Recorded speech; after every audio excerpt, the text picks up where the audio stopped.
शादियों में जोर का बैंड क्यों बजाया जाता है, इतना शोर क्यों मचाया जाता है? तुम्हें पता है? जब तुम बहुत ज़्यादा किसी शोर में होते हो ना, तो तुम ध्यान से किसी बात को सोच समझ नहीं सकते हो।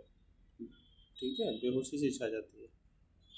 इसीलिए कुछ काम ऐसे होते हैं जिनको होश में नहीं किया जा सकता है, बेहोशी में ही किया जा सकता है। इसीलिए इतना ज़्यादा शोर मचाया जाता है, ताकि तुम्हें ध्यान न रहे कि तुम्हारे साथ हो क्या रहा है, तुम्हारी ज़िंदगी किस नर्क में पड़ने जा रही है।